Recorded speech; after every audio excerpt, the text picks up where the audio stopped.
women in Gaza, in Palestine, and everywhere. And to give them the freedom, to give them the peace and all their rights. My brothers and sisters, we ask Allah subhanahu wa ta'ala to stop this war and to have, inshallah, ceasefire permanent, especially in this time, which our people are in very hard situation according to also the weather. So they have no houses, no food, no medicine. Our hearts are crying for them and asking Allah subhanahu wa ta'ala, because He is the only one who can support them or help them, especially at this time of khudlan and denying their rights. Today we are honored to have one of our scholars, leaders, educators, and great people who are working day and night for our rights, especially in this country and the entire world, through education and through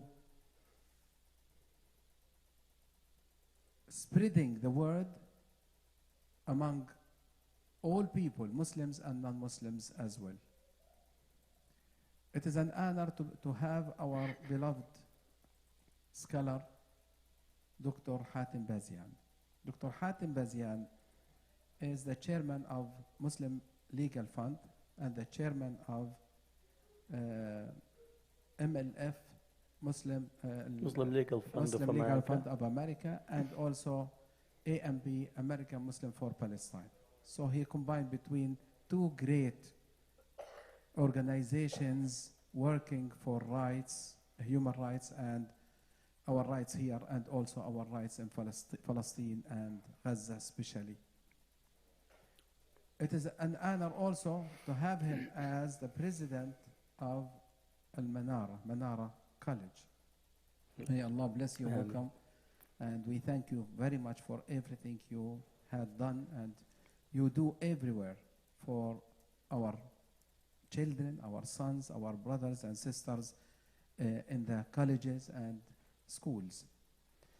Today, our subject is Palestine, Gaza, and March Toward Freedom. How to view the current developments in Palestine and Gaza through examining the critical events that pushed our cause forward. What is our role at present in the U.S. and how to impact the local and national political process without wasting any moment from our beloved Dr. Hatem. We want you, inshallah, to be with us, to educate us about this subject and any subject related to Palestine and Gaza, especially in this time, and our role as Muslims in America, even not only Muslims, a human being. Inshallah. God bless you, and you are welcome. جزاكم الله خير. بسم الله الرحمن الرحيم والصلاة والسلام على خير المرسلين. رب اشرح لي صدري ويسر لي أمري واحلل عقدة من لساني يفقه لي قولي. السلام عليكم ورحمة الله وبركاته. So Jazakumullah khair, Sheikh Tanani, for both the invitation and always welcoming us here to our house. This is a house away from house for us,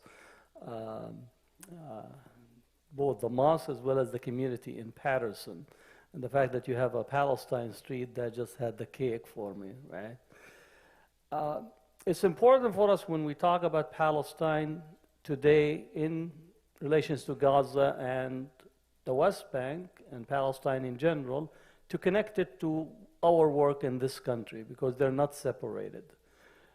If you noticed the development in Palestine even before October 7th, The Palestinians were facing the United States, Western Europe, the Arab world, and Israel, added to it also the Palestinian Authority. It was a project to try to eliminate any possibility of an alternative program or a project for Palestine, but also for the region. And literally just a couple of days before October 7th, the discussion on a global level was the normalization between Israel and Saudi Arabia, with the development of the alternative route between India to Saudi Arabia and then to the Mediterranean, in opposition or in challenge to the Chinese new Silk trade route that is being discussed. The only impediment to this was to try to deal with the Palestine file. Not even a cause, it was a Palestine file. The Saudi foreign minister says that the Palestine issue is only an issue to deal with it from an economic perspective, meaning that they were offering the Palestinians an expanded set of economic benefits that will go to the Palestinian Authority, improve economic conditions, maybe increasing the permits for people to go and work inside Israel, whether from the, mostly from the West Bank, and then to see if they could put more squeeze on Gaza to end once for all in this period the notion of a Palestinian cause and an independent Palestine, and then move into this new Middle East. And if you recall, last November, when Netanyahu gave the speech in the General Assembly, he had a map that did not even include the West Bank. This was the Middle East. And from all indications, almost all the players in the Arab and Muslim world, all the players in Europe and the United States were all in agreement. The only problem was us Palestinians, and especially not all the Palestinians, it's just a small group of us that continue to say that it's just like there's something is wrong, it smells rotten, fishy in terms of what is taking place. So that's the dynamic. If you recall, I said earlier this year that this year, 2023, even before October 7th, that is going to be one of the most bloodiest years for the Palestinians. Because as the new government was put in place in Israel, they were given carte blanche. Ben-Gvir, Smotrich, and Bezolt were given complete freedom of operation, and more importantly, Ben-Gvir was given the responsibility of organizing a militia in the West Bank that is not answerable to the government. So literally, just to understand what was given to him, you could go and recruit thugs. They could do whatever they want to the Palestinians, and they are not to be reviewed by the government, meaning that they're not subject to any type of constraints or limitation. This is how bad the Israeli military occupation. This was even much more freedom of operations for them, and added to it the attempt to change the ability of the Supreme Court to review issues relative to the Israeli government and security. So that was the move that was taking place right before October 7th overall. Right? Now, why did we get in here is because really you need to look at Palestine over a 30-year period from the Oslo Agreement till today. So literally today is the total end of Oslo Agreement as it was conceived in 93. In 93, Oslo was shifting the structure that was present in Palestine from Israeli colonialism style to classical colonialism. It's very important to understand the difference. Israel's style of colonialism, Israel wanted to control every neighborhood. And for those during the first uprising before 1987, Israel needed to have 4 reports from every neighborhood, literally to have collaborators, to have paid informants, to have their intelligence, to have close to 40,000 troops in the West Bank just to collect information to control the population. That is an Israeli style that collapsed with the first uprising, the Intifada. And they needed to resort to reconfiguring classical colonialism. And classical colonialism, for those who have read anything on the British or the French, they always struck a deal with the heads of the tribes, the heads of the community, either through payment or through threats of assassination. And in a short time, the old elites became the rulers under the colonial structure.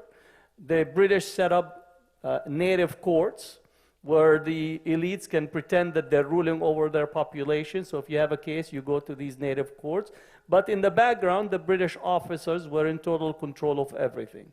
But for the regular person, they see that they're dealing with, you know, Sheikh Muhammad or Sheikh Khalid or Sheikh so-and-so, so they feel that they actually are having a say in their normal affairs. But the reality, it was a effective colonial structure. And the British were able to rule over India, a population of close to 250 million, with less than 15,000, 20,000 troops under normal conditions, only increasing when they have conflicts. So Israel resorted to try to reorganize its structure in Palestinian territories and go to classical style.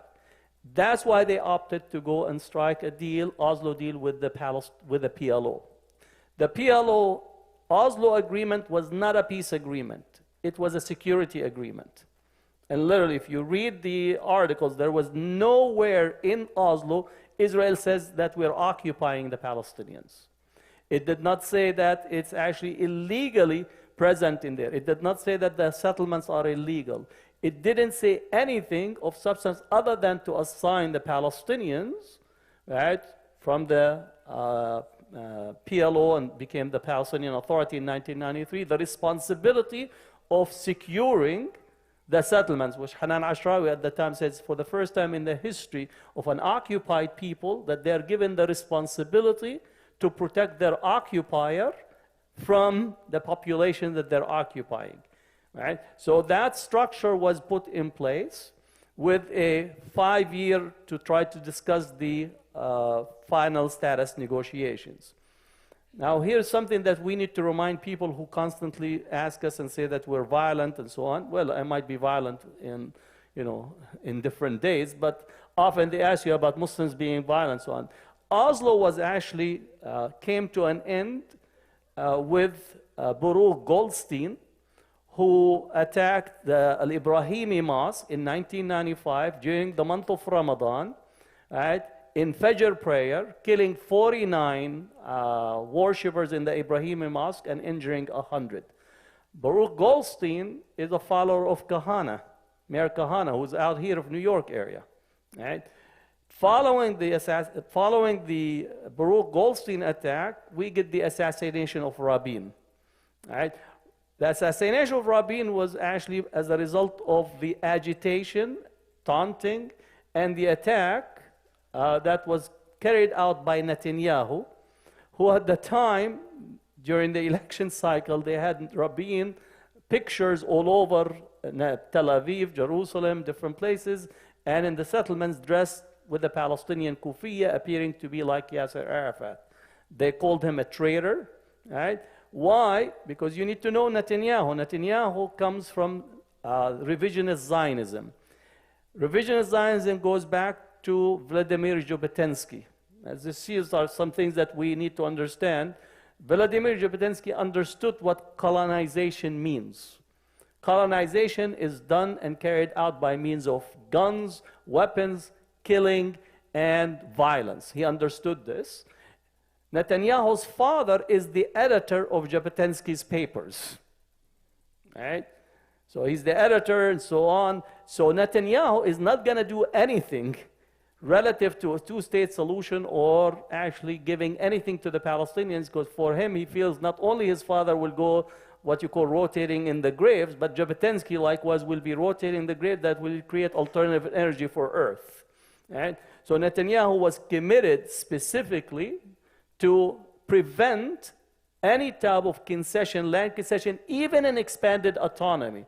Because the discussion was an expanded autonomy of Oslo. Netanyahu, even in expanded autonomy, for his camp was completely unacceptable, and Rabin gets assassinated. That was the beginning of end of Oslo from the Israeli side. Right? Now the Palestinians continue to think that they're actually going to get something, right? Now if you're deluded, that's your problem. You need to check with a psychiatrist. But the Palestinians literally from that point on continue to sell to the Palestinians that we're going to end up in a Palestinian state. That was not the case. The Netanyahu, the Likud, Sharon, Shamir, all of them understood that there is no two-state solution. Move to the Iraq war, right? 2003, for us who were in this country, Netanyahu came and testified that we need the United States to attack Iraq as the critical threat, and he said that there will be a mushroom cloud in the United States. He agitated here in the US, he testified in Congress, and then we need to know the neoconservatives, right? The neocons who pushed for the war based on the clear break document that they put together in 1998. Why is this important? Because we're always, as Arab Muslims, Palestinians, we're being accused of being what you call unpatriotic, right? I don't know if you saw Ted Cruz just last week. He attacked me in the hearing, judiciary hearing. He attacked Sahar Aziz from Rutgers University, calling us unpatriotic because we called for intifada, right? So now Ted Cruz supported the war on Iraq, an illegal war, killed Americans, right? Continued to fund this war that cost the U.S. almost $8 trillion. Yet we're constantly being accused of unpatriotic because we're critiquing and saying that this is the wrong approach. I think we were on the right side of history and they were falling for the propaganda. If you were against the Afghan war, you were on the right side of history. If you're against the Iraq war, you were on the right side of history. And don't allow these individuals, these neoconservatives or the pro-Israel forces that push for the Iraq war, push for the war on terror, that supported every element that encroached upon our rights, to actually appear to be representing, quote, American values, or that they are more patriotic than you just because they never saw a war except they supported it, whether it's just or unjust, right? So it's very important to actually understand these points, because Palestinian activists were on the right side of history in every part of these mobilization, whether it's against the Iraq war, critiquing Oslo from its get-go, and passing through up to the present period. I'm going to go to the 2005-2006 elections in Palestine. Why did we have elections in Palestine 2005-2006? I know many people were happy because some sides won or didn't win. Why did we have elections? Huh? But why?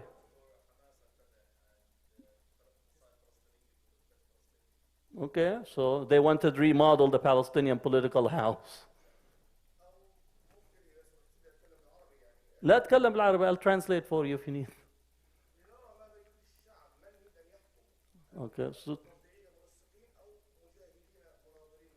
Okay, so to see who wants to rule the Palestinian society, are those who are going to get in resistance and struggle versus those who want to govern.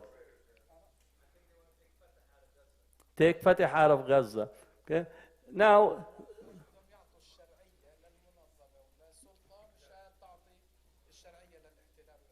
Okay, so that's another view to give. Okay. So, you remember our great president, George W. Bush? Right now, he's actually painting. So if you want to buy one of his paintings, right, that's his retirement. George Bush got stuck in Iraq. Initially, you remember they entered Iraq in less than 19 days, 20 days. Iraq was conquered. He had this major celebration in San Diego, landing with the airplane and then having the big banner behind him, right?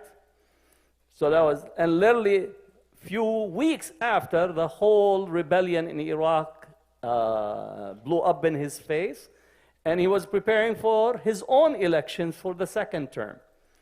So he wanted to change the narrative from being the failure in Iraq to help us lesser people develop into democracy. So the theme became that we're in the Middle East to spread democracy and help these lesser people become civilized. So all of a sudden, the discourse is spreading democracy, women's rights, sending hip-hop artists to go and sing in the Arab world, right? So that was the plan. And where that plan is to be tested, because they couldn't test it in Iraq, because Iraq was in the middle of a massive rebellion. Fallujah is blowing up. You have the photographs of torture in Abu Ghraib. So you needed a place where you have control of every element in the process. So Bush, the emperor, wanted an election. And when the emperor wants an election, the emperor gets what? An election. So they set up the election in Palestine, but the problem was that the Hamas was not part of the game. So they actually worked and insisted that Hamas should participate, both talking to Arafat at the time and also talking to Israel to allow Hamas to participate. Because as long as a player is outside the game that you control, you don't have control of the game. All right? So again, this is just historical record. Yeah. So they had the election. Now there is another problem. Arafat did not want the election. He said, I have a split inside Fatah. So Fatah went into the election with two slates against one another.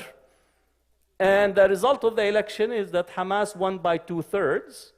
Right? And at the time I said they should have sent all the machines from Florida in order to guarantee the outcome, but the machines were already auctioned on eBay. And so the election results was not to the American liking, because they were expecting and calculating based on Sakakini's poll, which is a distorted poll. Right? He said that Hamas will win about 30 to 35%. When it came to 2/3, that was just a plan that they did not plan for. So they went to plan B. And plan B was to bring Dahlan through Egypt with forces to overturn a coup, to overturn the results in Gaza.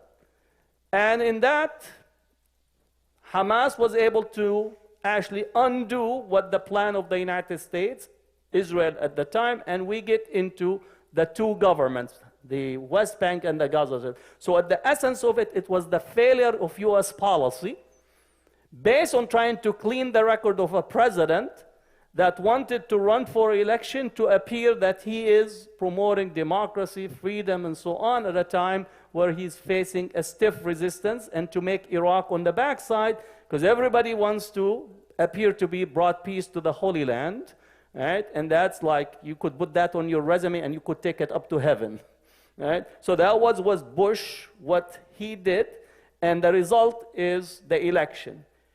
Plan B, and I recommend for people to read, there was a long article in Vanity Fair about this whole development, from the election to post-election to the United States plan, the engagement of Dahlan, and the consequence. Since Plan B failed, now we have to try to rally the Arab world and Israel. So they set up the siege on Gaza. And if you remember, they were inviting Palestinians to go to Saudi Arabia to negotiate. There was a number of negotiations to try to see if Saudi Arabia can put Humpty Dumpty back again, right? Because of both financial inducements and others. So Saudi Arabia was trying to work to remedy US political failure, right, on the scene. So the siege in Gaza is a direct outcome of US policy. And from 2006 onward, Israel had the plan of constantly mowing the lawn, meaning every 2-3 years they have to engage in a military campaign to reduce the ability and the capabilities in Gaza and put the Gazans on a diet. Both are violation of international law, but aside from us who read international law, nobody pays attention to international law. Just like we are experts, right, on international law, we think that they're going to make something for us. But the United States is the primary violator of international law, right? Iraqi invasion of Iraq, violation of international law. Invasion of Afghanistan, violation of international law. Bombing of Syria in violation of international law. But again, when you're powerful, you do as I say, not as I do. So the United States, in essence, is the primary violator. So that strategy continued, right, time and time again. The 2014 attack on Gaza shifted public opinion outside of Palestine. And that's very important because people think that the current mass turnout for Palestine is a direct outcome of today. It is not. It's actually accumulative, with the critical juncture being 2014. And that corresponded to also a movement in the United States, if you remember, with the protest of Ferguson. All right? And that built on each other, because the Ferguson protests thereafter also were communicating with the Gazans about how to deal with tear gas, and that brought the Black Lives Matter visiting Palestine and beginning to actually express solidarity with Palestinians on organized manner. Many of you possibly listened to Mark Lamontel. He was part of that first delegation that went to Palestine after the Ferguson and after the 2014 and began to actually organize collectively in that. The election of Trump collapsed the Israeli position even further, right? Because Trump hugged Netanyahu, right? Netanyahu hugged Trump, and every time he hugs him, he's just like the standing of Israel among the larger society was actually diminishing by the hour, and Netanyahu became far more emboldened, bombastic, reflecting Trump's attitude and perspective.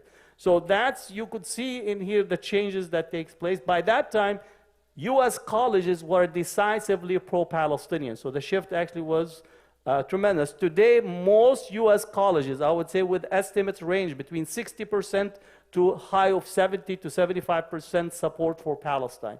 We know this from a vote. The graduate student union across California had a vote on BDS, on boycott, divestment, and sanction, and it won by 2/3. These are the, you're talking about all of the graduate students, MA and PhD students, right? That's a union voting on supporting Palestine on PDS, which is one of the most difficult positions to take, yet it passed by 2/3, which shows where the college campuses are going as a result of, again, failures or bombastic policies of the US and bombastic policies of Netanyahu. Now, I want to go to the George Floyd moment, right? Now, we might think that George Floyd moment is unrelated, but it's very, very much center stage as we speak today. George Floyd being murdered 9 minutes and 56 seconds live, was a live-streamed murder, opened the door for rediscussing colonialism, post-colonialism, decolonization, history, and all elements to be discussed. And that created a discourse both here and across the world. In this country, we had people changing names of buildings, changing names of institutions and universities, taking down statues and monuments. But the same took place in England, in Belgium, in the Netherlands, in South Africa, in various parts of Africa. And the discussions was about that the history that we have been reading and accepting is no longer the history that we are to accept, and there's a challenge. Now, it's very important that the pro-Israel forces in the United States align themselves with the discussions about race, racism, history, and so on, because every time that the discussions about race, racism, and history, they brought Palestine, because the Black Lives Matter have adopted the Palestine cause, Jewish Voice for Peace adopted the Palestine cause, so mainstream Zionist institution in the United States stood on the wrong side of history. And that became exposed. So if you remember, during this period, it was dropped the ADL who was positing itself as being the promoter of civil rights as a result of its position on the post-George Floyd period and its critique of the changes that are taking place, stood at the wrong side, and that accelerated the political movement for Palestine across. So as we see the attacks that further took place in 2021, 2022, it's irreversible. Israel's position in the United States is irreversible, right? We see this in the Democratic Party. The majority of the Democratic rank and file are pro-Palestinian. The Democratic base now up to 80% are calling for ceasefire. So Biden does not represent the base. Nancy Pelosi, we're talking that we're getting, our instruction from Putin. I called Putin in the morning. Putin, what should I do in my protest at UC Berkeley? Because again, Nancy Pelosi is down in San Francisco. She said that all these protesters are taking their instructions from Putin. We don't speak Russians, right?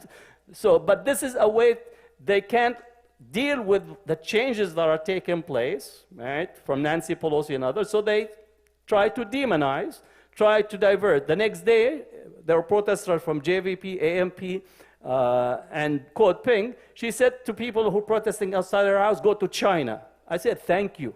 Thank you. Like you're going from, talking about Putin to completely full racist, right? So literally the top echelon of the Democratic Party is completely de-linked from what is taking place at the grassroots, what is taking place on the rank and file of the Democratic Party. The majority of Americans actually want ceasefire now. Even if you combine the Republicans and Democrats, the Republicans are 51% wanting ceasefire. Right? So your perspective, your activism, what you're doing is making a difference. Now, for the pro-Israel forces, whether you're talking about the Canary Mission, Stand With Us, ADL, AJC, and all these groups, the only card they're playing right now is anyone that says anything about Palestine is anti-Semitic. Right? And that is creating also a response from segments of the Jewish community. Because rather than dealing with the real anti-Semitism, which comes predominantly from white supremacists in this country, they're actually trying to say that anti-Semitism about standing or opposing Israel and taking issue with Israel at this particular time. So their attempt to transform the discussions and the debate into a discussion about anti-Semitism as well as campus safety is because they no longer are able to actually defend their position. Right? So the only card is to demonize, to attack their opposition by referring to them with the anti-Semitism at this point, and to try to pressure universities to shut down, especially SJP, which you have right now in Columbia University, SJP and JVP, not at Columbia University, but Florida, DeSantis closed all of the SJPs in the statewide, and the ACLU took their case to court right now. DeSantis, being an opportunist, he thought that he's going to ride the SJP camel in Florida all the way to the White House. That's basically, he thought that this is an opportunity. I could come out swinging on Trump, take on the Palestinians, because everybody hates the Palestinians, right? CNN would love me for it. Fox News, you don't even need to say, I hate Palestinians. You have like a frontline seat, and you might have a whole hour to speak about it. So DeSantis, being an opportunist, thought that this was a winning case, but he had to deal with Trump. Trump is too overwhelming of a persona that the party is the person and the person is the party, so he didn't go anywhere. Nikki Haley also attempted to do that, but it didn't go anywhere for her because, again, Trump was able to reduce her ability to actually engage in the discussion. But literally, the attacks on SJP, JVP, AMP, and other organizations is an attempt to demonize the advocate because they no longer are able to discuss the issue. Which gets me to the last point.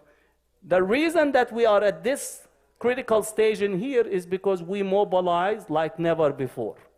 And I think the community needs to take stock of what it has done in the past 118 days or 120 days.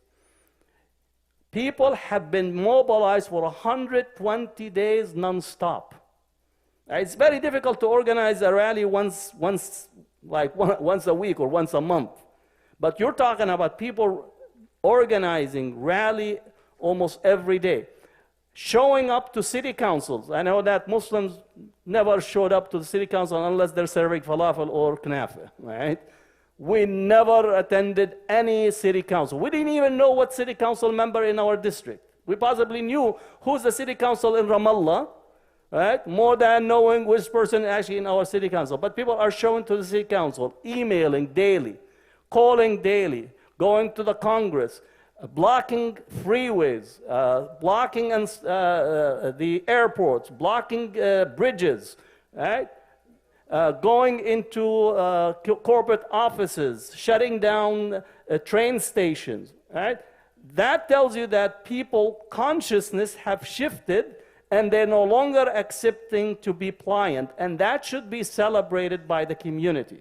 Literally, what happened in the last 120 days have shifted our community and its ability to see what it can do, and it's now a matter of escalating its capacity to do more. Right? It's just unprecedented what you are witnessing across the country, right? Whether from our Putin headquarters in California, right, Nancy Pelosi, right? All the way to you getting the directions from China in New York, right? They don't understand that people are witnessing for the first time in history a genocide live streamed.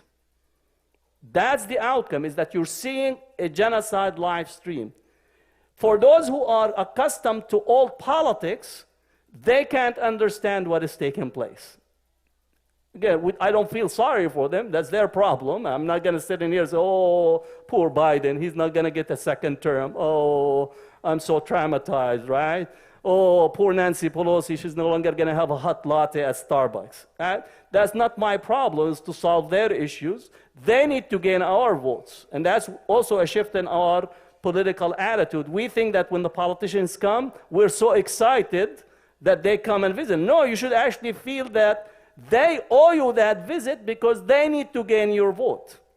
Right? So it's also a shift in what we think about our political engagement, from ceremonial engagement or taking a picture and putting it on the wall to actually now making concrete demands.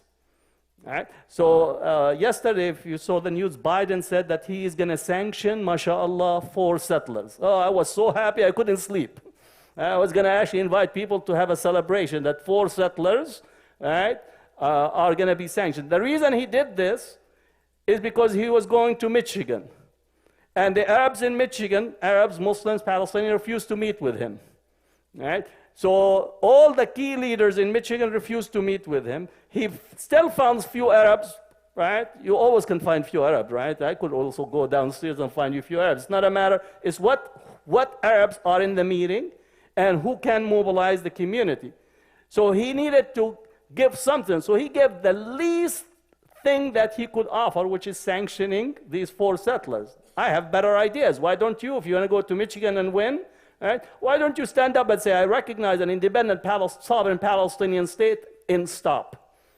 I declare all settlements to be illegal, and stop.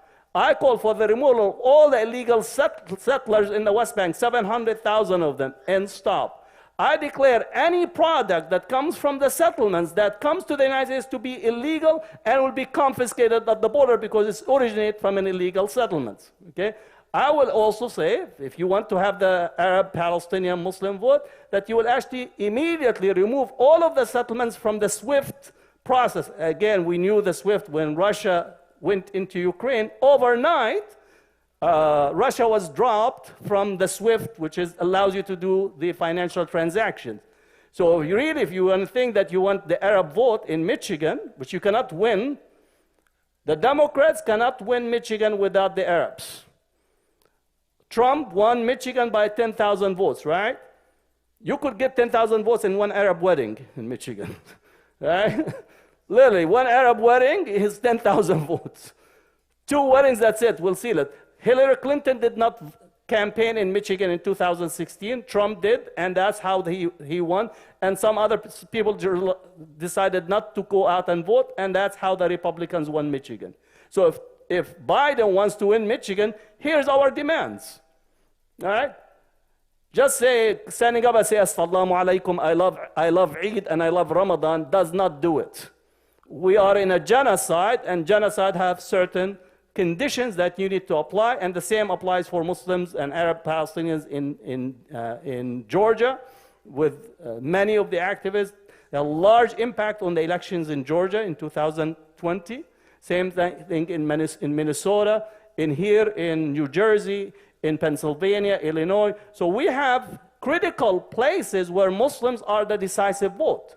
Even though that we're 1.5%, maybe 1.8% of the American public, but we're strategically located in states that we could actually make what you call a minority that can actually have to play outstretched position in the political landscape. But that requires for us to continue to be active and not go back and rest. They say, you know, we're tired. There's no such thing as tired. If people in Gaza are living literally out in the open, in the middle of the rain and the cold, are not tired, because they're not saying we're tired, we don't have an excuse for us to say we're tired. We should not say we don't have any resources, because I know that nobody have put any, like Abu Bakr put all his wealth, Omar put half of his wealth. None of us is actually even close to actually putting resources to match the resources that the Zionists have been committing to fight and demonize all of us. All right? So for example, for us, what we did, all of the billboards that you see, we generated resources from the Northern California Islamic Council, and we began to put billboards and trucks. Right? You saw the ad in Times Square. We funded that ad from Northern California Islamic Council. Right? So we funded that ad. We have ads going on in Ohio. We have ads going on in Texas. We have ads going in Detroit, in Michigan. Right? So that's something that you could actually do. It's possible to engage and do. I know that many communities are creating C4, which is, political action committee. I know we are nonprofit religious institutions, but the community is responding, and there are C4s that are coming to be able to play and engage in the political process. CARE is launching a national C4 as well, which we're working with and cooperating. So the community is actually taking a step forward on the political engagement. Lastly, from the MLFA perspective, we're also have literally directed from the first day our lawyers and our institution to take on the cases pertaining to Palestine nationally. So MLFA, just 2 days ago, we took the Harvard students case. So MLFA filed a civil rights violation on behalf of Harvard students to the Department of Education. So Muslim Legal Fund of America, because comparable to 9/11, we didn't have a legal arm. Today, positively, we do have a legal arm. We have the MLFA, we have CARE right there. We have a number of lawyers that are ready to take on the cases. So especially for students, if you are harassed on college, if the administration sends you any letters, if they say anything, we want to actually engage in legal advocacy and file lawsuits, because you have the constitutional right and you should be protected legally. So don't allow the administration, don't allow individuals to silence you by all types of threat. And I know in Rutgers now that the campaign is being mounted against Rutgers University students in various universities.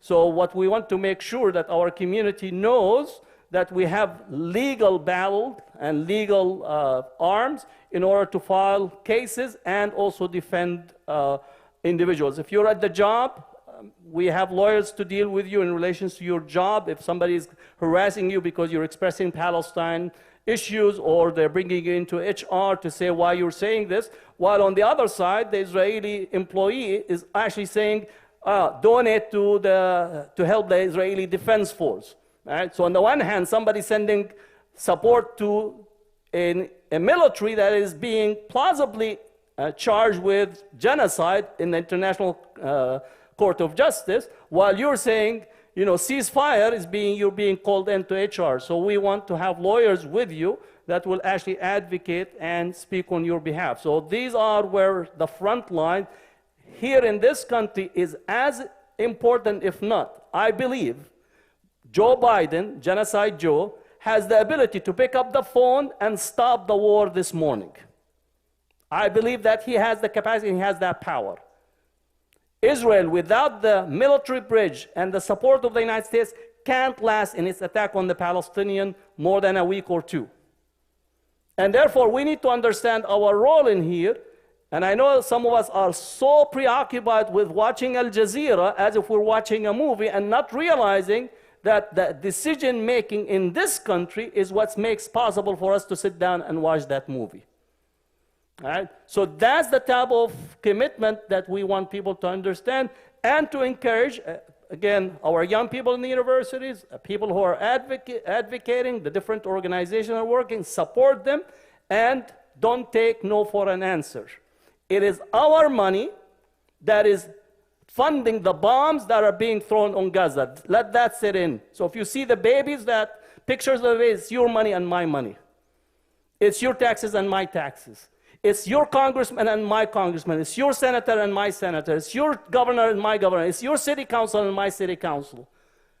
That's how you need. So when you talk to these people, say, it's my tax money that is giving these planes to drop the bombs on the babies. I don't want to be responsible for my money, my taxes, to actually commit genocide. And that's the attitude that we have to actually come out with and continue to insist on it. We're going to take questions after we pray, inshallah. Okay? Jazakumullah khair. Inshallah, we'll stop here for Salat al-Isha. Then we will come back for questions and answers. So wait with us. Assalamu alaikum wa rahmatullah.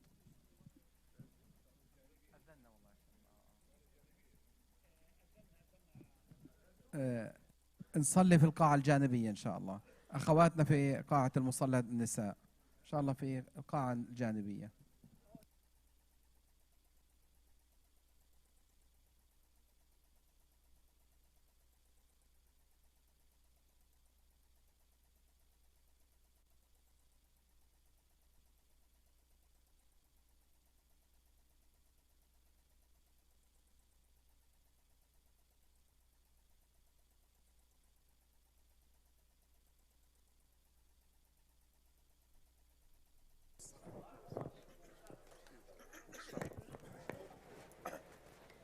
بسم الله. الله أكبر الله أكبر. أشهد أن لا إله إلا الله. أشهد أن محمدا رسول الله. حي على الصلاة حي على الفلاح. قد قامت الصلاة قد قامت الصلاة. الله أكبر الله أكبر. لا إله إلا الله.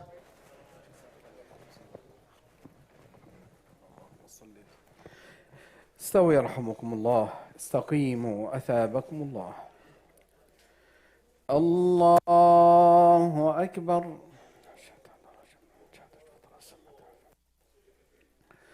بسم الله الرحمن الرحيم. الحمد لله رب العالمين.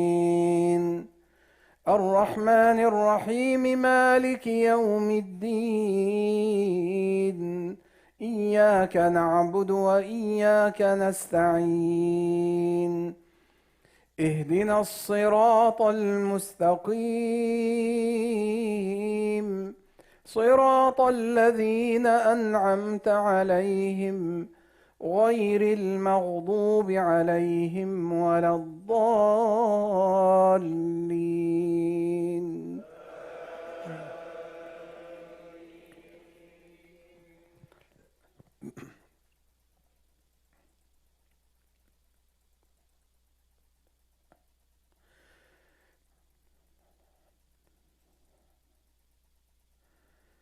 وما كان لنفس أن تموت إلا بإذن الله كتابا مؤجلا.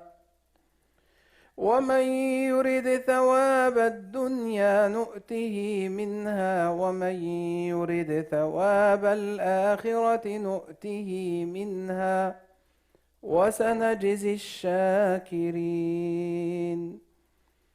وكأي من نبي قاتل معه ربيون كثير فما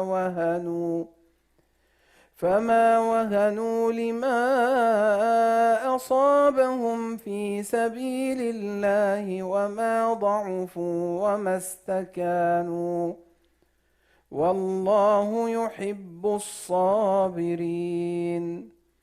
وما كان قولهم إلا أن قالوا ربنا اغفر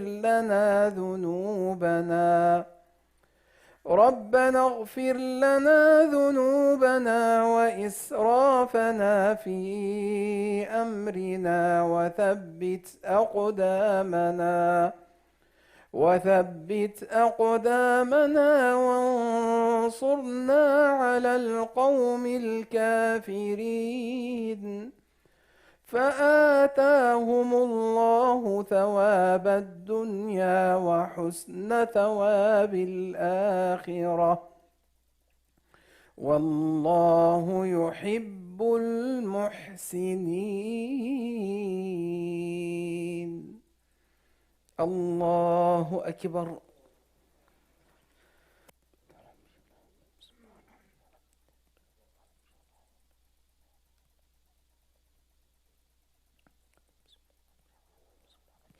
سمع الله لمن حمده. الله أكبر.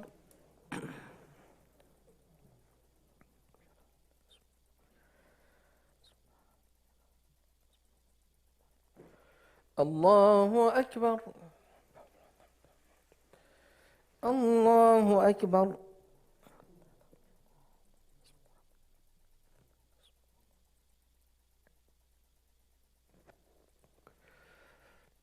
الله أكبر. بسم الله الرحمن الرحيم. الحمد لله رب العالمين الرحمن الرحيم مالك يوم الدين. إياك نعبد وإياك نستعين. اهدنا الصراط المستقيم صراط الذين أنعمت عليهم غير المغضوب عليهم ولا الضالين.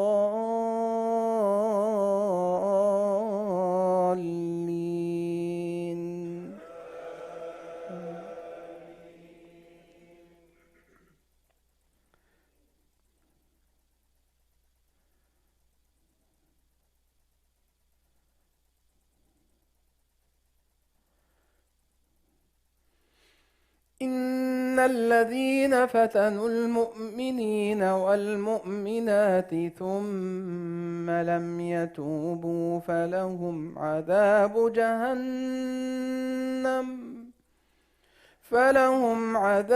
جهنم ولهم عذاب الحريق. إن الذين آمنوا وعملوا الصالحات لهم جنات تجري من تحتها الأنهار ذلك الفوز الكبير. إن بطش ربك لشديد إنه هو يبدئ ويعيد وهو الغفور الودود ذو العرش المجيد فعال لما يريد. هل أتاك حديث الجنود فرعون وثمود بل الذين كفروا في تكذيب والله من ورائهم محيط بل هو قرآن مجيد في لوح محفوظ.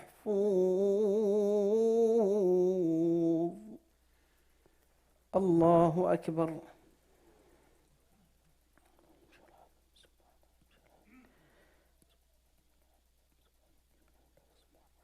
سمع الله لمن حمده. الله أكبر.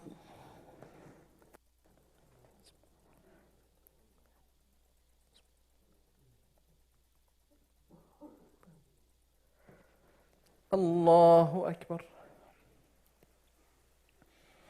الله أكبر.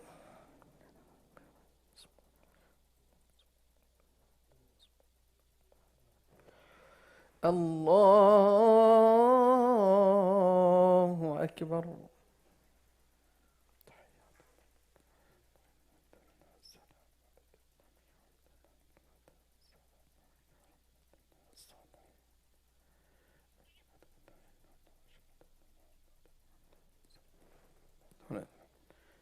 الله أكبر.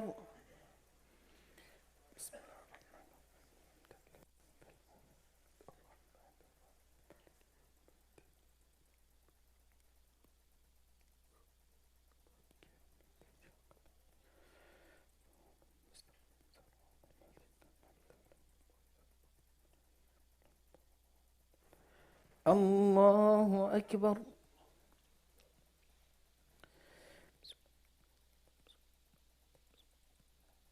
سمع الله لمن حمده. الله أكبر.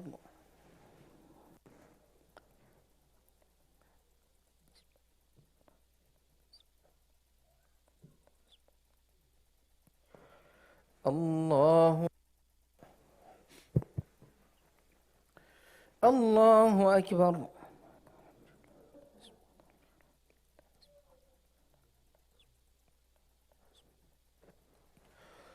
الله أكبر. بسم الله الرحمن الرحيم.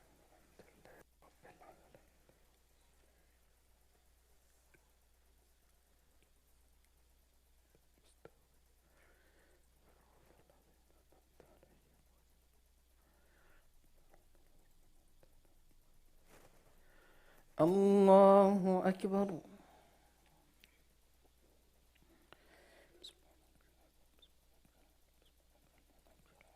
سمع الله لمن حمده. الله أكبر.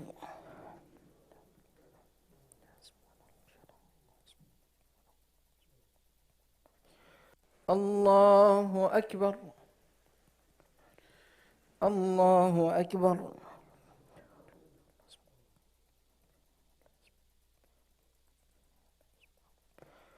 الله أكبر.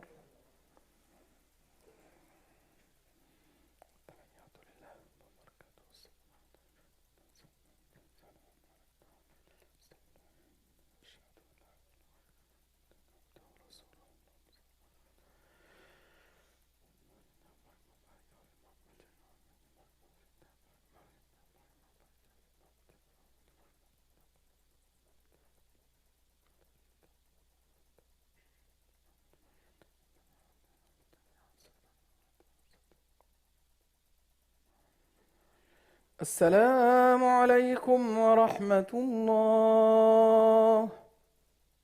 السلام عليكم ورحمة الله. أستغفر الله العظيم. أستغفر الله العظيم. أستغفر الله العظيم. اللهم أنت السلام ومنك السلام وتباركت وتعاليت ذا الجلال والإكرام. اللهم أعنا على ذكرك وشكرك وحسن عبادتك. سبحان الله.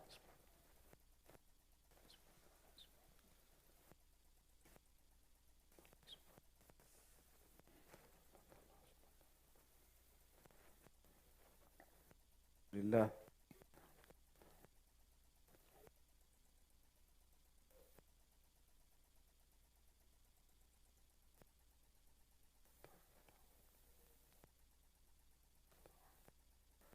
الله.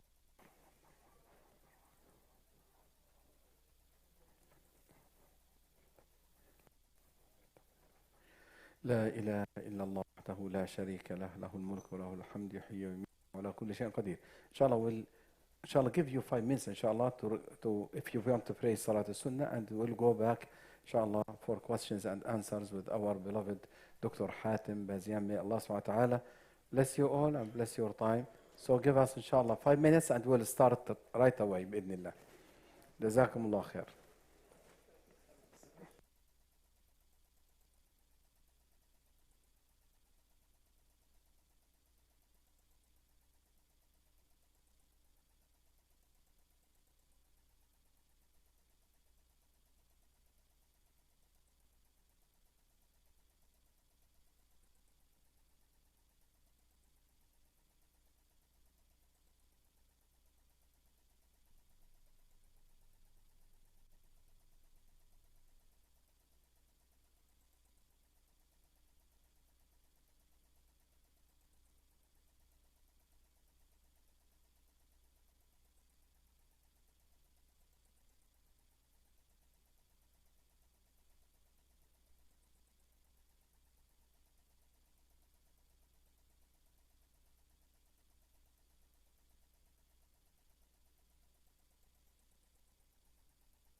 To the people. Somebody. Sons or daughters. I think it is. Sheikh Abdul Hamid.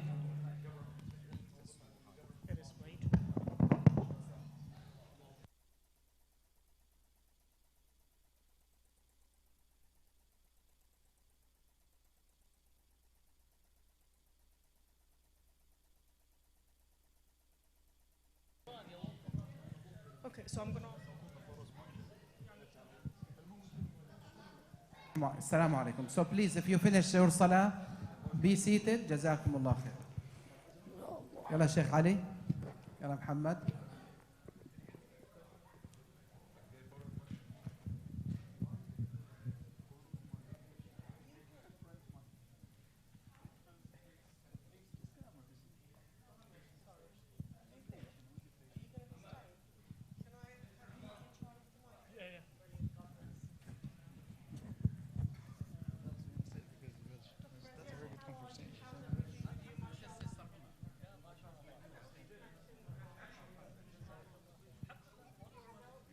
ممتاز.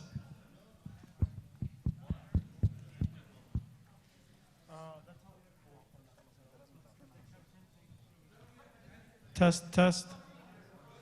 Good.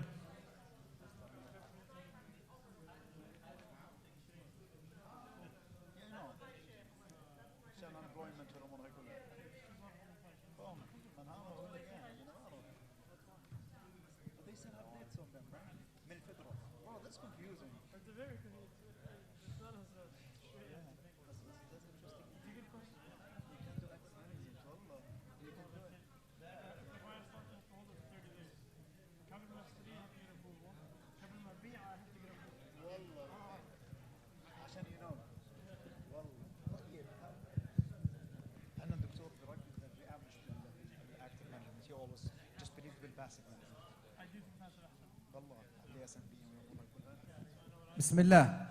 Everybody please sit down. جزاكم الله خير. أخواتنا please أبو محمد أخ أحمد please تعالوا هون عشان أخواتنا please if they want to sit down here. الله يجزيكم الخير.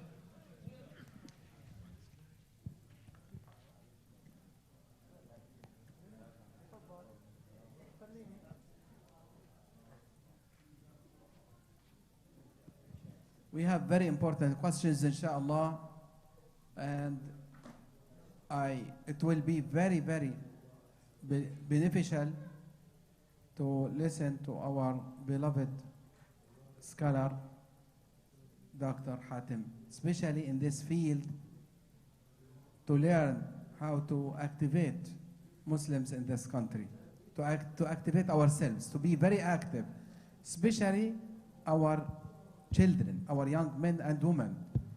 They have to know their role in this country. We have a very powerful, very important, very urgent role, and we have to continue working without hesitation. أسأل الله أن يبارك فيكم وأن يثبتكم. So for our sons and daughters, brothers and sisters, if you have any question, it is a time. Now, the first question, I will ask our beloved brother, Dr. Hatem, about, Wallahi, Abu Ahmad, sit down, brothers, please, just a few minutes. The first question, Dr. Hatem, please, if you mention some very important books about Palestinian cause for our brothers, sisters, for our children, for our friends to learn about Palestinian cause, about Al-Aqsa, about everything. So 10 books, if it is possible. I know that we have more, but yeah, what do you recommend? Wajazakumullah khair. Listen, please. If you go to my medium.com page, Hatem Bazian, I have a list of 56 books, my reading list on Palestine. So, and I already right now shared it on Instagram for people. But if you are going to read systematically, I would say you should start maybe with Nur Masalha's book on the Nakba. Nur Masalha is really a great historian on the Nakba. So the Palestinian Nakba, decolonizing history, narrating the subaltern, and reclaiming memory. Professor Nur Masalha. Rashid al-Khalidi, who's at Columbia University, The 100-Year War. It's a very important book. It looks at the last 100 years of the struggle, the Palestinian struggle. If you want to look at land purchase, land transformation, and the taking of lands, Brahim Abu Lughad's work, The Transformation of Palestine. He goes on district by district, area by area, the lands that were taken, how they were taken, what was the Palestinian possessions, and that just really a very systematic way. For a collection of different pieces from Islamic history of Palestine, Jerusalem in History by Kamal Asali. It's a good book. And then if you read anything about it from Edward Said, he has a number of books, The Question of Palestine, Politics of Dispossession. Edward Said is very, very important to access his material. So those are some key books. Then Ilan Pappes, he has one is a short history of Palestine, and also he has Ethnic Cleansing. And he just came out with a new book on 1967. So Ilan Pappes is one of the anti-Zionist new Israeli historians. So his work is very solid. He accessed the Israeli archives, military archives, for his historical writing. So he's a very important historian to access his material. Jazakallah khair, Doctor.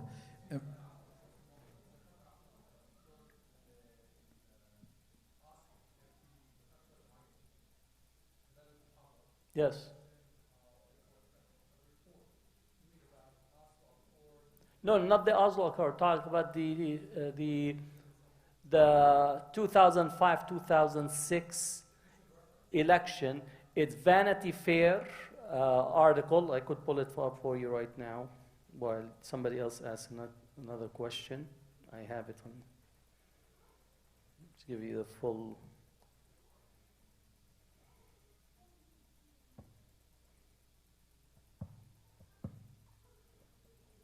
You could get somebody else to ask question. نعم. طيب, let us now go to our brothers and sisters. If you have any questions, so you have also the microphone. So let me start here, brother Abu السلام عليكم. وعليكم السلام. أشكرك دكتور بارك. على وجودك بيناتنا وعلى المعلومات القيمة اللي أعطيتنا إياها. See, we have a little problem amongst the Muslim and especially the Arab community when it comes to elections. يعني most of them would say, both of them are bad, I'm not going to vote for either one of them, which is a wrong approach. How do we go about educating them and changing their minds يعني for the better of the two? I know they're both bad, but يعني it's kind of impossible to convince some of these people. بقول لك كل واحد يعني أتعس من الثاني، فما بدي أصوت لا لهذا ولا لهذا. That's يعني a waste of voice or a vote. Yeah. Well, political engagement is across the board from bottom up. Right? The president, yes, is one of the critical decision makers, but if we don't have empowerment at the bottom, we can't have an effect on the top. Part of our thinking of politics is because many of us come from back home, right? Where the king and the president, that's it. If you're next to him or you know his cousin, that's the end of the story. Political structures in here are different, dynamic, and you need to be engaged. Part of what positively taking place right now is that we have people running for office across all the ballots. Like, for example, we encourage people to run for the Democratic Central Committee in all the counties. So literally in Maine, in various places, you have 4 or 5 running for these central committees. Central committees determine whom to actually endorse as a party, who to get the funding for in the region, how to actually direct the activists and the members to volunteer for the different campaigns. Unfortunately, we have not figured out, maybe some districts have, but in general, as a community nationally, we haven't. So we always try to lobby only the congressman or the senator and the president and fail to actually be engaged across. Our opposition is engaged at every level, and also they are in it for the long term. What I think is happening right now for Gaza is we immediately went from almost a sleep stage, almost like an induced coma politically for Muslims, to hyper activist on like an 80 mile per hour faster than a Tesla that is coming out of the parking lot, and we expect instantaneous results. We're setting ourselves for failure in that way. Okay? Now, I know in the presidential candidates, that's at the top of the pyramid. And usually you have 2 horrible choices as far as the Arab and Muslims, Palestinians, and so on. So for us to strategize over a period of time, do we have a 5-year plan, a 10-year plan? Our oppositions, if you read history of Zionism, when did they declare that they want to establish a state? 1897 in the first Zionist Congress, and they said they wanted to have a state in Palestine. Then they began to lobby. Actually, Herzl went and lobbied the Russians, Tsarist Russia. He went to meet with Sultan Abdul Hamid in Turkey, went to the British, to the French, to try to see if his project can be adopted.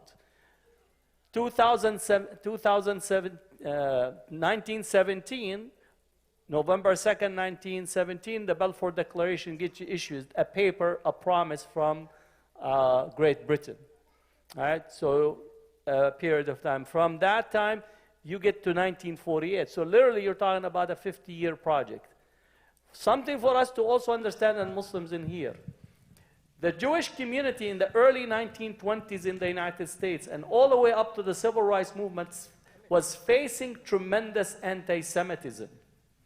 You had deeds in the houses in many different parts of the United States. This house cannot be sold to blacks or Jews. In the deeds. Jews could not enter into the major university, whether Princeton, Harvard, or any of these institutions. They understood the political landscape. They worked hard. They put their resources. They built institutions to defend their community and build political power and importance in that. We need to learn this process and not respond just because we're angry. We are angry, but political results do not respond to anger. They respond to methodical work, systematic work, dedication, and long-term. So if today we're visiting the council member, or the Congress, or the local Board of Education, and then we wait until Israel attacks Gaza again in 2026, then the problem is not with the council, the problem is with you. They understand the game, we don't. Two things, if you have money and votes, if you don't bring those consistently, then I respect my opposition because I study them. I know who they are, they know who I am. They battle me, I battle them. It's not for me to say, oh, they're beating me. They're human, I'm human. I need to figure out how to change the political math. All right? If you're crying, find a corner to cry and get back up. This system does not respond to crying. It responds to people doing the hard work. Knowing how to organize, knowing how to be effective. And that's what actually ends up. There shouldn't be a reason, I know, just in this region, there's large number of Arabs, Muslims, Palestinians, and so on. We should have a say in every political office taking place in this region. We should organize from house to house. We should be able to have small gatherings in the house. We should have everybody registered to vote. We should have everybody knowing that the ballot, and we should not be listening to people. Is it haram or halal to vote? We're still in that conversation. Or is it the president or not the president? The president would respond. If you have control over your local district, the president is going to come and beg and clean your shoes to get your votes. That's why they go to the opposition. Our opposition is committed financially and politically, and they work hard. Don't blame them. They went through the process of developing their political power. We didn't. Right? That's just the pure facts. We don't have robust institutions. We have mosques, but we don't have institutions. Where is our major national voter registration project? Till today, if you ask how many Muslims are registered to vote, we don't know. Anybody that tells you this is the number is definitely just what you call guess estimating. We're guess estimating of how many Muslims. If you don't know every district, how many votes you have, and how many people you could turn out, then you don't have power. Power is saying, going to the mayor and say, I have 5,000 people, and they are going to vote this way or this way. I need this from you. Our opposition does this. That's power. We could cry to them, cry to them, cry to them, but if you cry, you have 5,000 people crying and only 200 show up to vote, that's your power. That's it, not the 5,000. Again, I would blame myself as well. We are so good at getting people out on the street, but we're not that good in getting people into the ballot box. That's just as pure as I could say it to you. Wish is different, but that's not the case. Brother Omar. Assalamu alaikum. Wa alaikum assalam. Doctor, let's assume tomorrow there was a ceasefire. This adwan on Gaza is obviously not like it was in the past. Sure. 80%, 70%, if not more, of the infrastructure is wiped out. What happens to Ahl Gaza now? They have nowhere to go. Do they stay in tents for the next years to come? What happens to the actual residents? Well, I don't know what will happen in terms, my expectation is the following. The Arab world and the Muslim world, as a way what you call to clean their face and appear that they are supporting Palestine, they're all gonna what you call turn into super humanitarian projects. And you're gonna see king this, king that, president this, president that, all lining up to try to provide a humanitarian support Gaza in order to clean their behinds and their face on behalf of the Palestinians. So that's gonna happen. The critical question is that what is the qualitative political change that is going to emerge as a result of this? I don't know if you notice, the British are, again, the British Cameron is saying that they are considering declaring an independent recognition of an independent Palestinian state. While it's significant, it also might be a trap as well. Also, the State Department just yesterday, Blinken saying that they're setting a committee to try to actually study the recognition of a Palestinian state. If that happens, we need to recognize that the result of this war have shifted the political calculus and the strategic landscape, that we can go back to the pre-October 7th. The rebuilding is going to come from the Arab and Muslim world. I'm sure of that, because that's how they're going to clean their last 120 days record. For us, we need to actually, if we're going to aid and provide support to Gaza, we have to be very clinical and strategic of where we're going to do it. For me, I think rebuilding the educational infrastructure should be our top priority. And I'm trying to get the faculty nationally to begin to see how we could offer courses online and extend credits for those students who 14 universities have completely wiped out, which means the next generation will be impacted. So that should be our immediate intervention to stop and rebuild immediately, to continue the educational enterprise, which is the foundational element of Palestinian both society post-Nakba, and continues to be one of the most important elements of how we maintain our narrative, our engagement. So that's what I would see in terms of what is taking place. The humanitarian relief would come from the Arab and Muslim world, and they're going to dump resources. Yes, they're going to be, some countries are going to take a cut, because that's what they do in terms of the level of corruption, but the Arab and Muslim world is going to direct the resources in there. Some of the countries that we expected more from them during the conflict are going to be hyper covering with the humanitarian as a way to appear to be pro-Palestinian. So that's what I read dynamics. Abu Yasser. Dr. Al-Karim, Arabs and Muslims usually are with the Democratic Party. But if we look at what we have in common with the Democratic Party is only the political side. But in terms of moral, values, al-akhlaq, all of this, Republicans are much closer to us. And now Democrats, the only thing that we have with us is the political, and they stabbed us in the back in the most critical moment. So don't you think that the shift now should go toward the Republican Party and work with the Republican Party to try to change their political view, because almost on all other issues we are in common? I'm not in agreement with you that the Republicans are for moral family values. They have a good marketing for it, because they still have the same type of cluster of issues. Talking about I know. Yeah, I'm just telling you that they are very skilled in their public relations to claim that they're defending moral and family values, while inside is as reflective of the Democratic Party in terms of the social family values. As the Democrat runs on it because they appeal to a certain base. But let's not confuse the marketing with the infrastructure and the reality of both parties. If you followed the head of the Republican Party in Florida just recently, who was leading the so-called family values and their conduct, you would not be. The Democratic Party, we have a number of issues with them. One, you need to know that the bulk of the African American black Muslims are not going to go Republicans, right? So, because there's a long history of both Jim Crow and racist laws within the Republican white big tent. So when we say that we need to go Republican, you need to know that you're creating, or at least trying to create, a split between the black Muslim community, which predominantly will continue to vote the Democratic, versus also the immigrant community. That's one. The second, there are a number of other issues that we are in alignment. The issue of immigration and how to deal with immigration.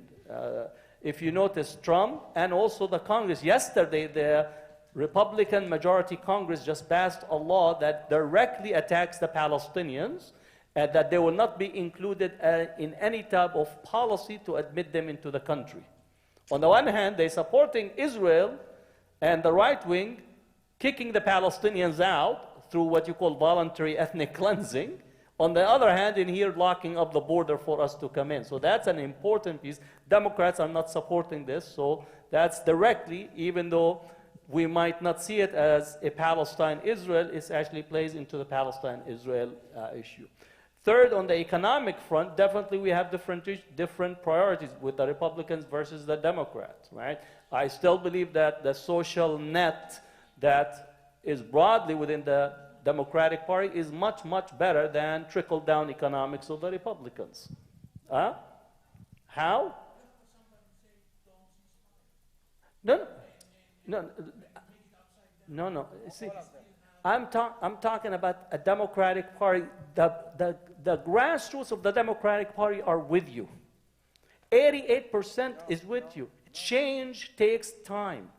Right? If I tell you that the black community had 1, 2, 3, 4 rebellions, and every time they said we're not going to engage in politics just because of what happened, we would not see the change. I'm not asking you to vote for Biden, but I don't want you to actually say we're going to throw the baby with the bathwater and we're going to jump to Republicans, right, across all the ballot, and now you're stuck not only with somebody that will support genocide, but actually will support this, removing you from this country because they don't want you here as well.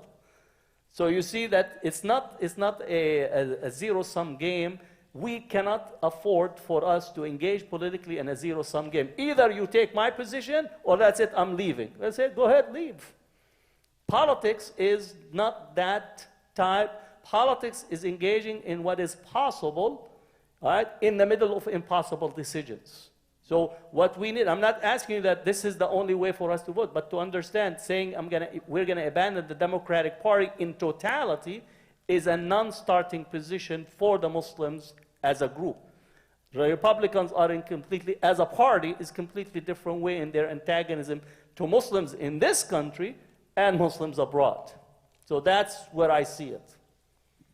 Allah yarda alayk. Doctor, you put it in very, very beautiful statement. This has to be taught for all our children to understand how it goes. So please, understand it without emotions. Understand it without seeing half of the picture. See the picture widely, nationally and internationally. I believe that now Muslims have more allies somewhere than others. So we have to benefit from that shift in the opinion, public opinion in this country. We have to benefit from that. We have to learn from that. We have to use that. Don't just listen to somebody who is not knowledgeable in all the information that we need. This is one side of the issue. So please, Doctor. The thing is that what did you political movement has to be, we have to think, we have a legal battle to fight for Palestine, in the courts, in filing all kinds of cases. We have a battle to be out in the streets, which is to influence public opinions for people who are not politically active. We have a battle at the ballot box for elections and making sure that the elections. We have a battle for boycott, divestment, and sanction. Right? All these play together in a way for us to make an impact, and that's going to take time. I wish and pray and so that it's going to be tomorrow. I'm very realistic. I organize to win. I'm not organizing to fail. I don't want to organize and just give you, it's nice, let's do this. I will be lying to myself and lying to you.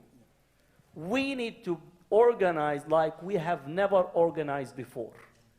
And we have to make sure that if we're taking a decision A, we're making the decision A after eliminating decision B through Z. Why? Because there is nobody with us. Nobody in the Arab world is with you. Nobody in the Muslim world with you. Nobody in this country across the political spectrum with you. And you need to assess the ally that is with you is the only ally that you have. And that's what I want us to think in a very methodical, sometimes it might be brutal way. We have to be brutal in arriving at that decision because we can ill afford it. جزاك الله خير دكتور ويعطيك العافية. Doctor, one of my questions actually, like in the recent situation that our people facing in Gaza and during the war, but actually Israel got the big hit in her face.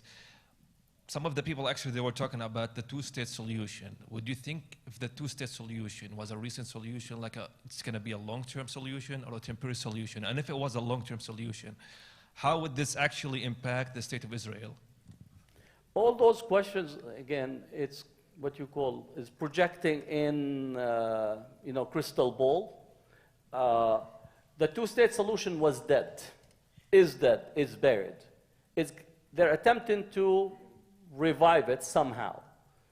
How is that reviving takes place will have consequences. They're talking about reasserting the Palestinian Authority. The Palestinian Authority lost all credibility. There's no credit. It's like, literally, it's a police force. So what is this two-state solution they're contemplating? How can you have a two-state solution with 760,000 settlers that crisscross the West Bank? So all those are issues. Also, Israel had about 1 million plus that left the country just in the last 120 years. So what is the structure that they're talking about in the post-conflict period? All those are there. So it's not an easy answer to say yes, no. It is Gaza have changed the debate and the discussion globally. And now everybody is trying to position themselves, both in Palestinians as well as internationally on this issue.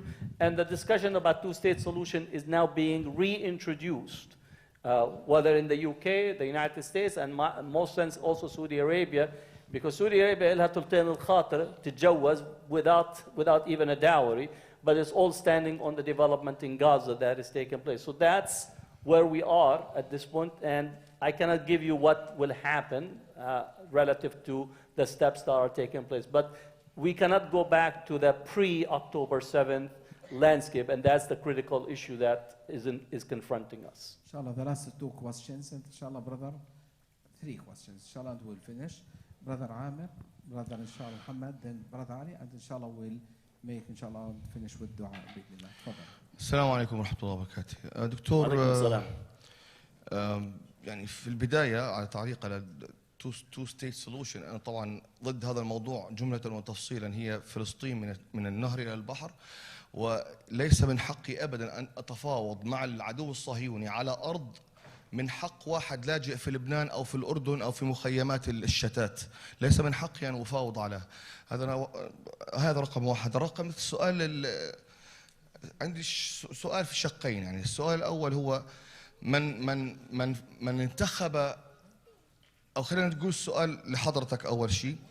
أنا أرى في ضعف كبير جدا في المؤسسات التي تتبنى الرؤية الفلسطينية، وخاصة أن عندنا في أيضا يعني ممثلة في الكونغرس اللي هي رشيدة، والأخت أيضا السودانية أعتقد أو الصومالية.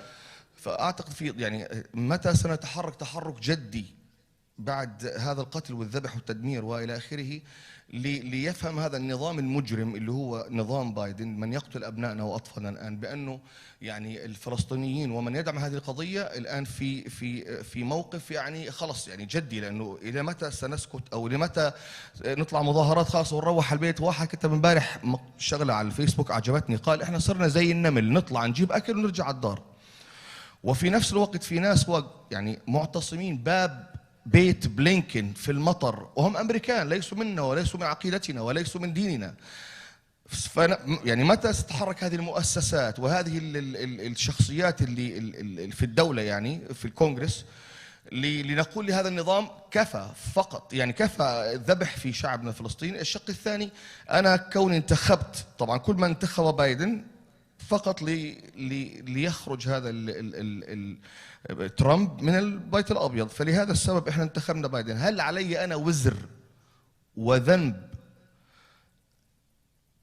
طبعا لأنه هذا النظام داعم للكيان الصهيوني، وهذه الصواريخ اللي تسقط على غزة هي أمريكية الصنع ومن أمر من بايدن. أنا انتخبت بايدن، هل علي وزر في هذه الدماء التي سقطت؟ وشكرا دكتور. بسم الله الرحمن الرحيم. Yesterday there was a censure motion in Congress that has been introduced against Ilhan Omar, right? So, which in essence for her position on what's taken place in Palestine, and also the constant attack on Rashida Tlaib. From October 7th, immediately, we could only muster less than 10 congressmen and women to stand for and support and call for a ceasefire. Now, I think my last number is we reached 60, right? Now, I only look at this to understand the power math that we're dealing with, right? I do believe that we assign ourselves a political weight in the US larger than our actual political power weight in the country, right? So just to understand that you have two, Rashida Tlaib and Ilhan Omar, and then you have Andre Carson, 3. Then you have Cory Bush, right? No, Bernie Sanders, till the last moment, just like 10 days ago, he said a statement about this. For when we needed him the most, he didn't say anything, right? So let's just be very clear. So we don't have a single senator from the inner. Then we had a couple of them that began to articulate.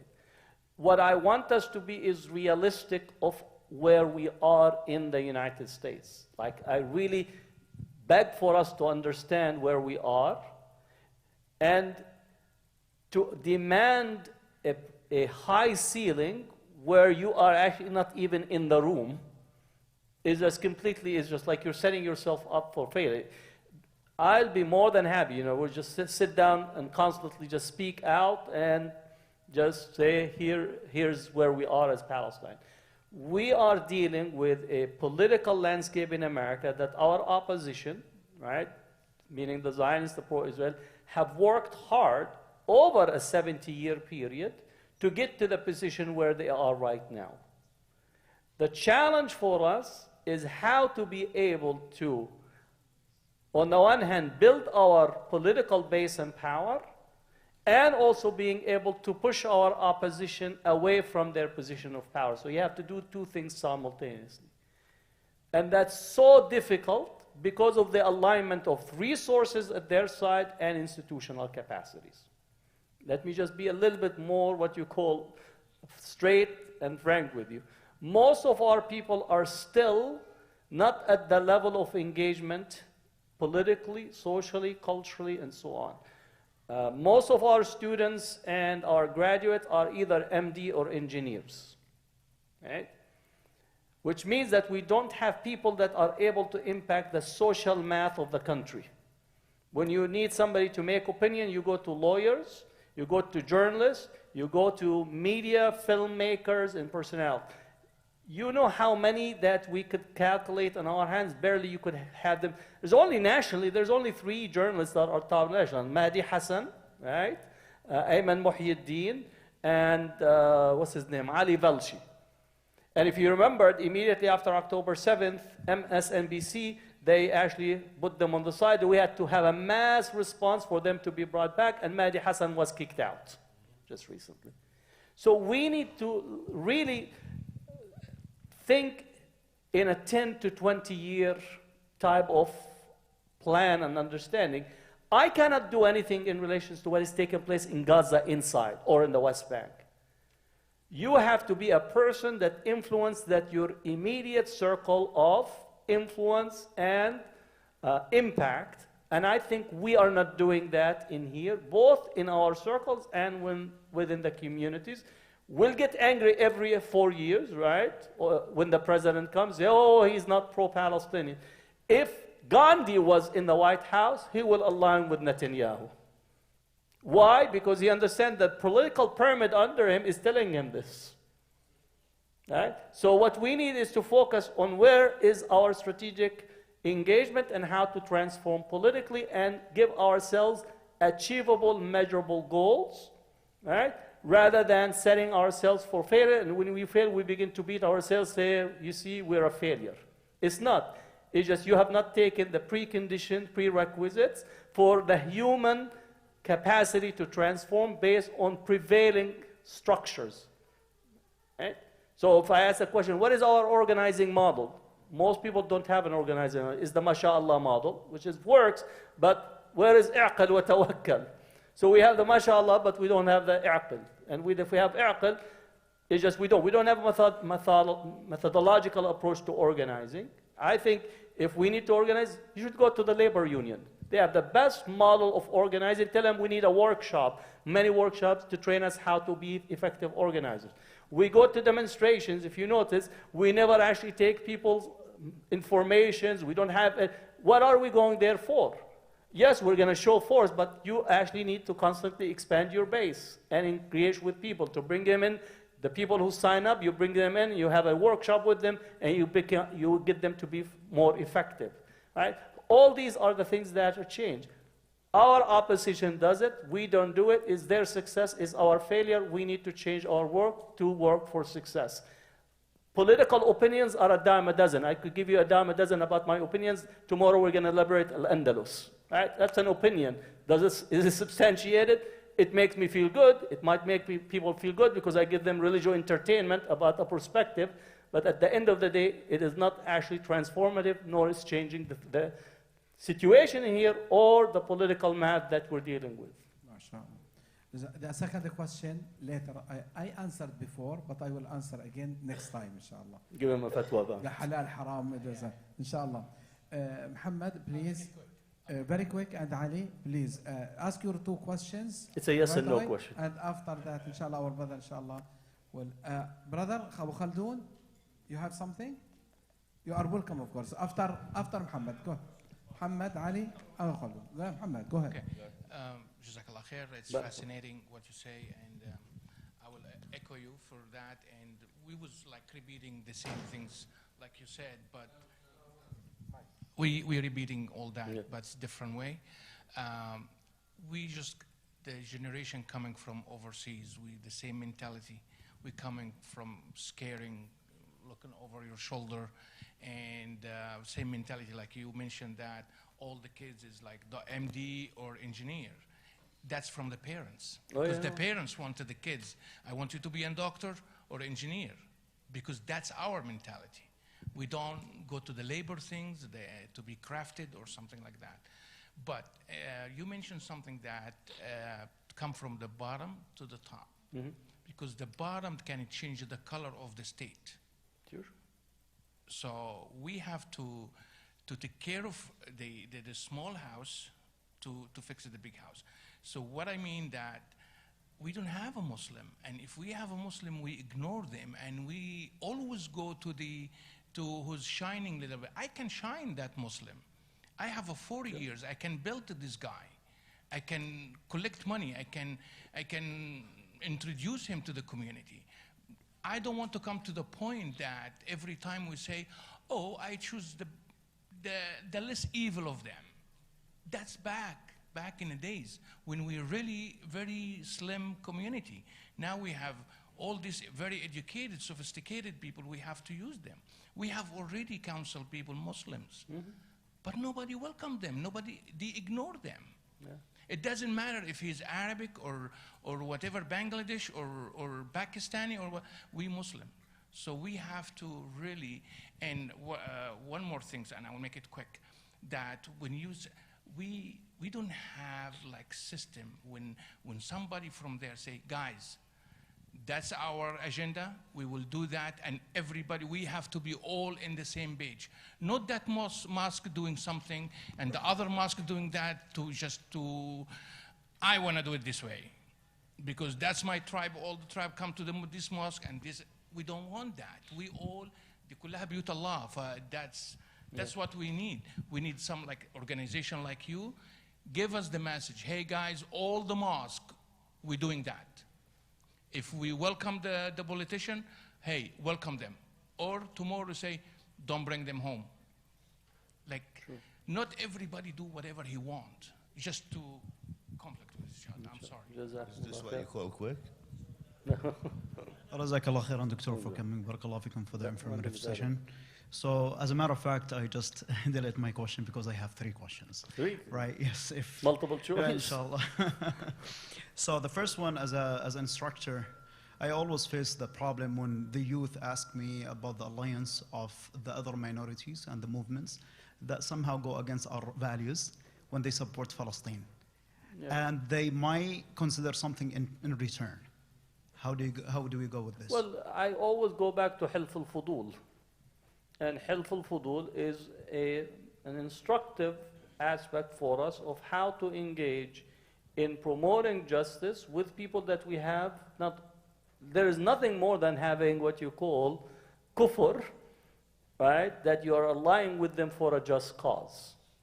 Right? So people need to be sophisticated to understand that being in alliance for a justness of a cause does not mean agreement to the particular. So what we need is to make our people feel sophisticated in understanding and making sure that it's not a quid pro quo. That is not an alliance for a cause. That's basically, it's a transaction. So we also need to make a distinction between alliances for justice for a cause versus transactional relationship. So that should be part of the conversation that we have with those organizations and individuals that we might have a disagreement with. It's the only issue when it comes from our representative, like Rashida Tlaib, for instance. Right? She had to go with a protest with... Yeah, but again, you cannot project on congressional individuals to be representing you as shuyukh in Congress. So that's also, you need to navigate what is their position. They are to represent the community in its totality, which sometimes result in them taking positions that are contradictions, because you need to allow them to operate in places that allow for decisions to be made accordingly. And that's, I think, where fiqh al-aqalliyat will have to be engaged with. So what is the scope of a representative that is elected by everyone, and where are their red lines relative to their personal faith rather than the faith of the community, the religious community is totality. And I think maybe we could look at the Jewish community in terms of how they navigated this better than us, or even the Catholics. By the way, the Fiqh Council of North America produced a fatwa regarding this issue, how to deal with this issue. So it is written, it is published.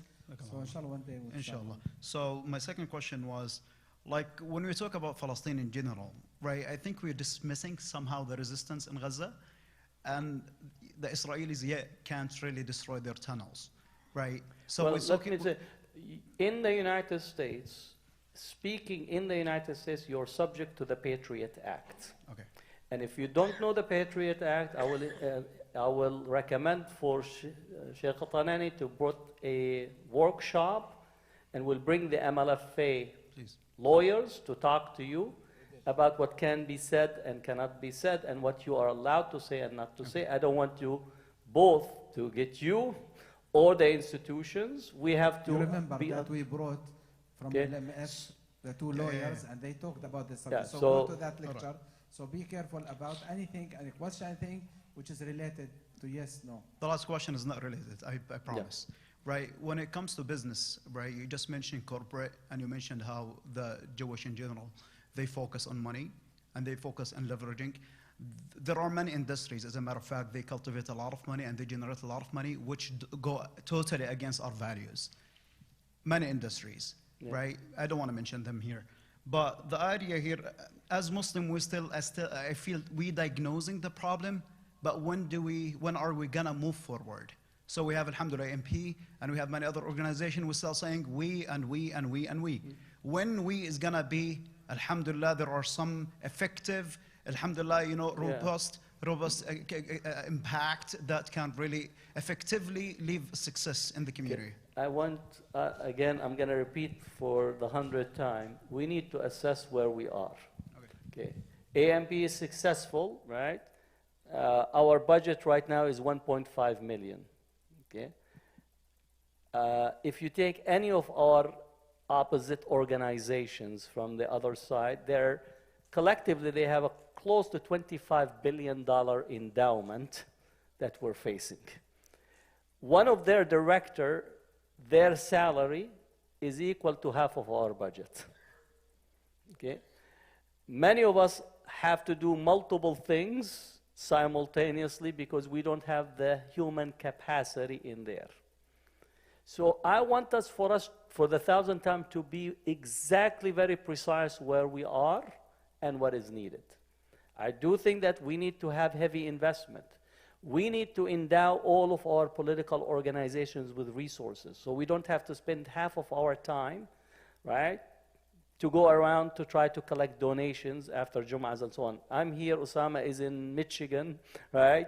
Muhammad Habba is in different places. We'll do it, but that takes, if I am doing fundraising in place, I am not writing or responding or strategizing. Right? So our opposition billionaires are invested in, billionaires and multimillionaires are invested in the cause. Our billionaires and multimillionaires are not invested in the cause. We're only getting the support of the, what you call upper middle class and those with some millions that are committed and invested. Right? I know all of the Muslim organizations nationally, from top to bottom. Right? There is not a single one of them that has more than $10 million endowment. Endowment, not revenue, because the revenue, again, endowment. Endowment to say that you are secure of your staff and you can plan for growth with your annual fundraising campaigns. That's just what you call the pure cold math that we have to deal with. And you know how difficult it is.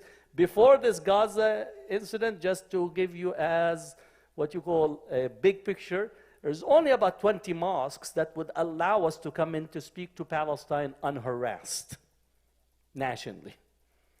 The fact that everybody now has become what you call super Palestine, we could not be on stage to speak on Palestine. We come, but brother, don't speak about Palestine because it impacts our interfaith relations down the street.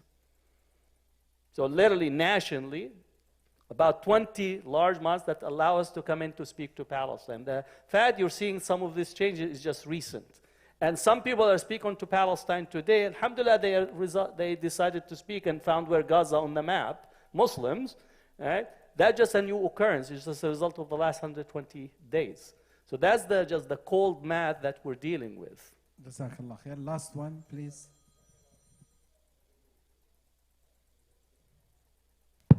Jazakallah khair, Doctor. I think one of our main problems, we are a reactive community more than an active community. Another thing, most of us want the fruit before we plant the seed. And that's a serious problem. And you mentioned one thing that I have been always thinking about and talking about. Our presence in a lot of areas where it counts is very limited. Mm-hmm. And personally, I have been working in public education for almost 30 years. And in the state of New Jersey, I worked in like 4 different districts. Regardless of the percentage of the Jews in the community, more than 20 to 30% of the teaching staff and administrators are Jews. They're committed. Who are influencing the community and raising the children and steering the mindset the way they want it to be. Unfortunately, during my experience, 20 years I have been an administrator, and every time I see an applicant from a Muslim, I almost cry. And finally, alhamdulillah, I hired one of the wonderful brothers from this masjid that everybody in the school district that is almost 25% Jews love him, respect him, and appreciate what he's doing. Yeah. My question to you as an educator, I just focused on education, of course, media and all other areas are key and critical. My question to you as an educator who has been involved in Zaytuna and now in the Manar, when our educational system and educational organization are going to start focusing in recruiting the best among us, instead of going to medicine and engineering and this and that, this group stays together to focus and study and become teachers at the public school, to become professors in the colleges, to become lawyers, to become this, to become that. Isn't it time that we start thinking and planning for not me to get the fruit, for my children and grandchildren? Jazakallah khair. One, The best question. the problem begins with the parents. Every time that I have a student that does not want to study medicine or engineer, I get the parents coming to visit me at the Berkeley campus, saying, "Ya hawla wa la quwwata illa." He was going to be a doctor, and now he wants to study sociology. He's not going to get married. He's not going to have any money. I say, well, he could go and open a grocery store down the street, and that's the end of the story. So the parents is the problem, first and foremost, not the kids. They have families say, why don't you just finish medicine and then you could do Islamic studies afterward or anthropology. By the time you have 14 years in medicine, right, you're not going to go back and try to go and get your degree in the other. So there's a problem of the parents needs to be educated. The second is we also need to commit resources. On a positive level, been working with the Islamic Scholarship Fund to say that if any students wants to study public policy, law, journalism, film, media, we'll actually provide you a scholarship. And the scholarship are substantial, right, over the years. There's no commitment for you to come back and work. It's just we want to incentivize, because often parents, if their kids is not studying engineering or medicine, they cut them off. I'm not going to pay for you because, you need to learn how the hardship of making money on your own. It's like, becomes punitive. So we don't have a natural distribution among our community. I have 8% of the student population in Berkeley are Muslim, right? 8%. And I would say, my estimate, 97% of them are studying either MCB, molecular cell biology, so they go to the pre-med, or EECS, electronic engineering, computer science. So I see them, like I have a class, almost 210 students, right, in deconstructing Islamophobia. It's like Quraishi, EECS, Quraishi, right, MCB, Khan, MCB, right? You go down, down, down, then every once in a while you say, oh, journalism, MashaAllah, right? 1% out of the 100. So we don't have a natural distribution. I tell students, you are designing the computer, but the people who are writing in it against you are someone else. So we know the hardware, but we're unable to actually solve and engage in the content that is there. And that's where some of our heavy investment, and that requires for us to think, a full circle, from institutions to resources, to educational methodologies, to curriculum, and to where to place these individuals that are going to come. But I think that third, fourth generation, there will be some level of natural distribution.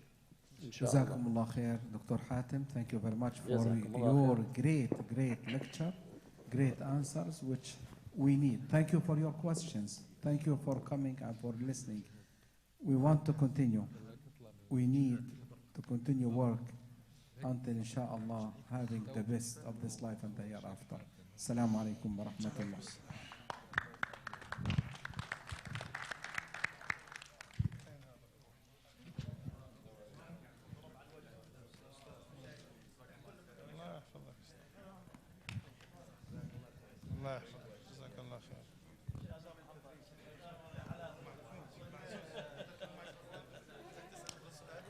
مش عارف تمسك الميكروفون.